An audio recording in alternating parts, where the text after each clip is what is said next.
에티오피아 이야기 1. 벨라초와 당나귀. 벨라초라는 사람이 당나귀와 함께 살고 있었습니다.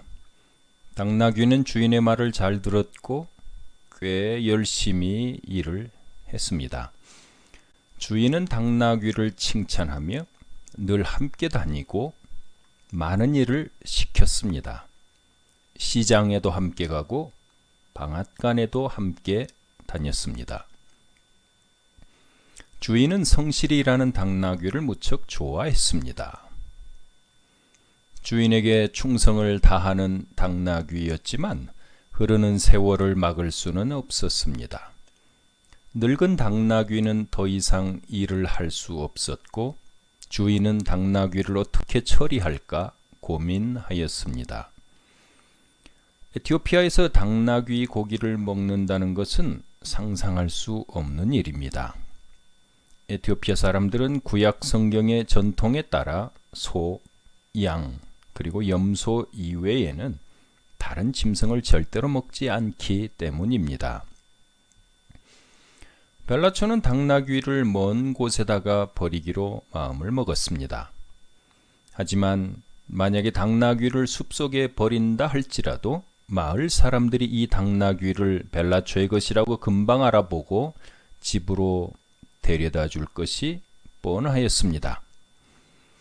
벨라초는 이 당나귀와 너무 오랜 세월을 함께 보냈기 때문에 마을 사람들은 모두 다 이 당나귀를 알아보기 때문입니다.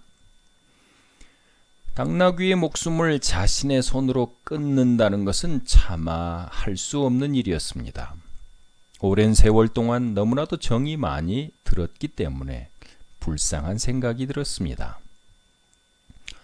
벨라초에게 한 가지 좋은 생각이 떠올랐습니다.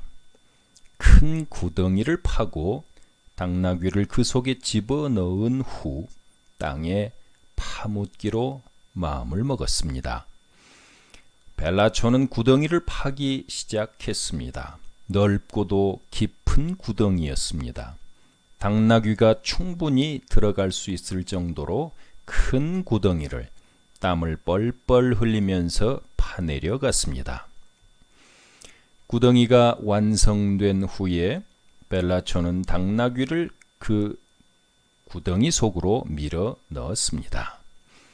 벨라초는 구덩이를 파기 위하여 퍼올려 쌓아놓은 흙더미에서 삽으로 흙을 떠서 구덩이 안으로 퍼넣기 시작했습니다. 벨라초는 자신이 아끼던 당나귀와 차마 눈을 마주칠 용기가 없어서 자신의 어깨 너머로 흙을 퍼서 넘겼습니다. 그런데 구덩이 속에 서 있던 당나귀는 자신의 등에 흙이 쏟아질 때마다 등을 털어서 쌓인 흙을 떨어내었습니다. 당나귀는 등을 털고 또 자신의 등에서 떨어진 흙 위에 올라서기를 반복하였던 것입니다. 상당한 시간이 흐른 후에 구덩이에 퍼 넣을 흙이 다 없어졌을 때 드디어 벨라초는 뒤를 돌아보았습니다. 구덩이도 없어지고 당나귀도 안 보일 것을 예상하고 말입니다. 뒤를 돌아본 주인은 깜짝 놀랐습니다. 이게 웬일인가? 땅속에 묻혀 있어야 할 당나귀가 땅 위에 멀쩡하게 서 있는 것이 아닌가? 벨라초는 당나귀를 땅에 묻으려 했던 자신의 행동에 미안한 마음이 들었습니다. 그때부터 벨라초는 당나귀를 버릴 생각을 하지 않고 둘이 오래 같이 살았다는 이야기입니다.